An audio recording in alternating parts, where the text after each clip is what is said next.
मदनपुर नामक एक बहुत ही सुंदर गांव था।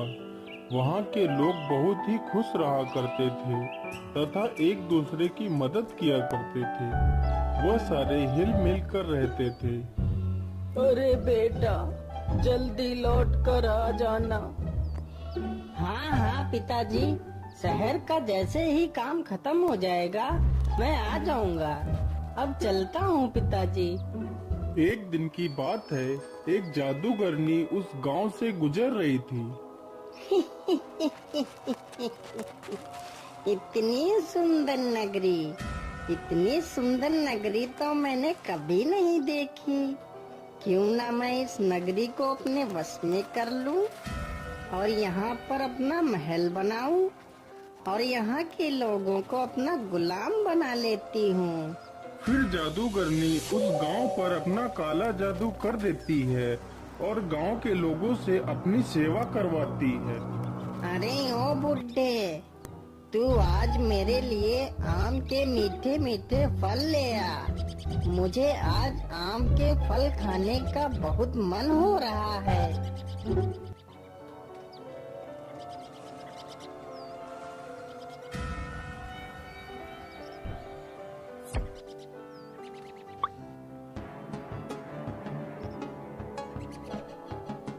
अरे पिताजी, देखो मैं आ गया। आप इधर कहाँ जा रहे हो? आप कुछ बोल क्यों नहीं रहे हो? आपको क्या हुआ पिताजी? अरे ये क्या, पिताजी कुछ बोल क्यों नहीं रहे हैं? आखिर यहाँ क्या चल रहा है? मुझे इसका पता लगाना होगा। लेकिन पिताजी इस ओर कहाँ जा रहे हैं? चलो देखता हूँ।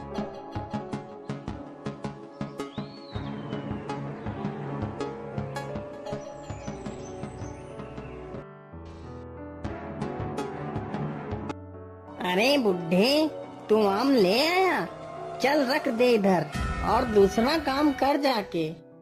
अरे यहाँ क्या चल रहा है? ये औरत कौन है? मुझे साधु बाबा के पास जाकर पूछना चाहिए। बाबा आंखें खोलो बाबा, बाबा मेरी मदद करो, बाबा उठो। क्या हुआ बेटा, तुम इतना शोर क्यों मचा रहे हो? तुम्हें क्या समस्या है? बाबा, हमारे गांव के लोगों को क्या हो गया है? मेरे पिताजी को क्या हो गया है? वो मुझे पहचान क्यों नहीं रहे हैं? और बाबा, महल में वो औरत कौन है? जब मैं यहाँ से शहर गया था तो यहाँ पर कोई महल नहीं था। ये सब अचानक से क्या हो गया है बाबा? मैं कुछ समझ नहीं पा रहा हूँ। फिर बाबा ध्यान लगाकर देखते हैं और बताते हैं, बेटा वह कोई औरत नहीं बल्कि एक जादूगरनी है और उसने पूरे गांव पर अपना काला जादू कर रखा है। तो बाबा जी, मैं अपने गांव की रक्षा कैसे करूं? मैं अपने पिताजी को कैसे बचाऊं? बाबा मुझे कोई उपाय बताइए। बेटा, उस जादूगरनी के जादू से गांव को मुक्त कराने का एक ही उपाय है।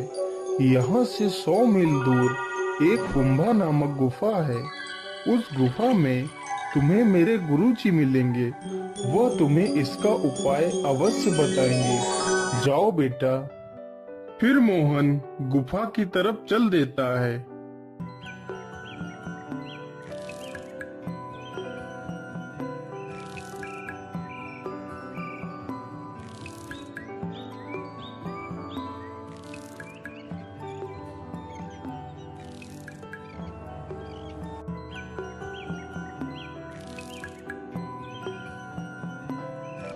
मोहन गुफा में पहुंचकर साधु बाबा को सारी बात बताता है। बेटा ध्यान से सुनो, यहाँ से कुछ ही दूर पर एक जादुई पेड़ है। उस पेड़ में ही उस जादूगरनी की आत्मा है। अगर तुम उस पेड़ को नष्ट कर दो तो उस जादूगरनी की मृत्यु हो जाएगी और तुम्हारा गांव काले जादू से मुक्त हो जाएगा। लेकिन बाबा, मैं उस पेड़ को पहचानूंगा कैसे? बेटा, उस पेड़ को पहचानना ज्यादा मुश्किल नहीं है। उस पेड़ के चारों तरफ एक अलौकिक प्रकाश जगमगा रहा होगा। ठीक है बाबा, मैं चलता हूँ, मुझे आशीर्वाद दीजिए।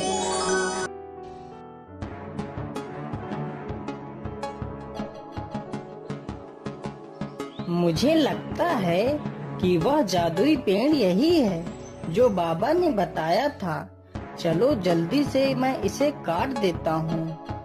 तभी जादूगरनी वहाँ पर आ जाती है। अरे मूर्ख, तू ये क्या कर रहा है? तू इस पेड़ को क्यों काट रहा है? तू इस पेड़ को मत काट, नहीं तो मैं तुझे मार डालूंगी। लेकिन मोहन उसकी एक नहीं सुनता है और पेड़ को काट देता है। पेड़ के नष्ट होते ही जादूगरनी का काला जादू समाप्त हो जाता है और जादूगरनी मर जाती